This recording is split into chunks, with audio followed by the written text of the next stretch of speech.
आप देख रहे हैं ग्लोबल इंडिया टीवी, हर खबर देश हित में। जुर्माना तो आखिर जुर्माना होता है, चाहे वो 1 रुपए का ही क्यों ना हो। सजा तो सजा होती है, चाहे वो कुछ भी हो। इन दिनों वकील प्रशांत भूषण के ऊपर सुप्रीम कोर्ट द्वारा 1 रुपए जुर्माना की चर्चा देश भर में हो रही है। न्यायालय की अवमानना का दोषी मानते हुए प्रशांत भूषण पर 1 रुपए का जुर्माना लगाया गया है। अब प्रशांत भूषण इसे जमा करेंगे या नहीं, ये देश में चर्चा का विषय है। ऐसी एक चर्चित मामला विदिशा में भी है। लगभग 150 साल पहले तत्कालीन सिंधिया सरकार ने विदिशा के जमींदार गौरी शंकर श्रीवास्तव पर 1 कौड़ी का जुर्माना लगाया था, जिसे जमींदार साहब ने स्वीकार नहीं किया और इसके एवज में कुछ और काम करवाने का निवेदन किया, जिस पर तत्कालीन महाराजा सिंधिया ने बेतवा नदी पर पुल बनाने का आदेश दिया, जिसे गौरी शंकर श्रीवास्तव ने सहज स्वीकार कर लिया और एक विशाल पुल का निर्माण करवा दिया। ये पुल आज भी विदिशा भोपाल को जोड़े हुए है, जो रंगई पुल के नाम से जाना जाता है। ये एक बार एक इतरवाल आया और उससे झंझट हो गई कि कितने पैसे लोगे, बोले आप नहीं खरीद पाओगे। तो उन्होंने कहा कि बोल कितने पैसे लेगा तू। तो उन्होंने कहा कि मैं साहब 400 टन टका लूँगा। तो उन्होंने कहा ठीक है, पोद निकाल दे और ये सब जो है हवेली में पोद दे, जो कानूनों की हवेली के नाम से प्रसिद्ध है।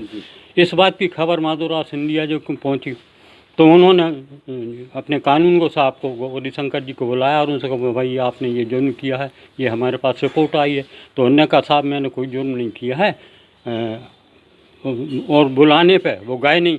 तो फिर सिंधिया जी ने वाला देखे कि कानून को किस तरह बुलाया जाता है। उन्होंने बग्गी भेजी और बग्गी भेज के 15 सैनिक को भेज के और फिर बुला के ले गए। तब उन्होंने कहा कि साहब मैंने तो खुतवाया है, लेकिन उसकी जिद के ऊपर, और मैंने ऐसा कोई काम नहीं किया है। तो उन्होंने कहा कि ठीक है आप पे जुर्माना किया जाएगा। तो बोले ठीक है आप जुर्माना कर दीजिए। तो उन्होंने कहा 1 कौड़ी जुर्माना किया जाता है। तो बोले 1 कौड़ी जुर्माना नहीं देंगे, मैं तो विदिशा और भोपाल का जो रूट है, रंगई के पुल, रंगई की जो नदी बेस नदी बेतवा नदी जो है, वहाँ पुल निर्माण कर देता हूँ। 1957 में बना यह पुल विदिशा के आत्मसम्मान का प्रतीक है। सिंधिया रियासत के अधीन विदिशा आता था। यहाँ एक जागीरदार जो थे, जमींदार यहाँ के जो माने जाते थे, कानून गो मिस्टर श्रीवास्तव करके थे।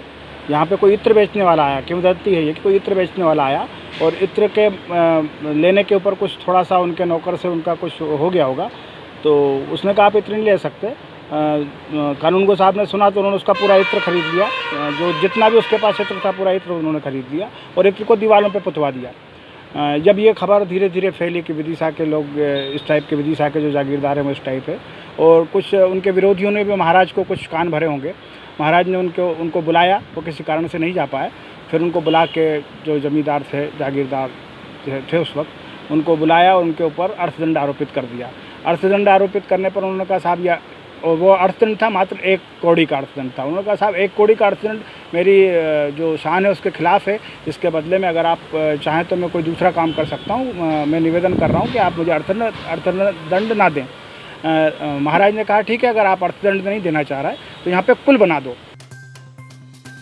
विदिशा से सोनू नामदेव की रिपोर्ट।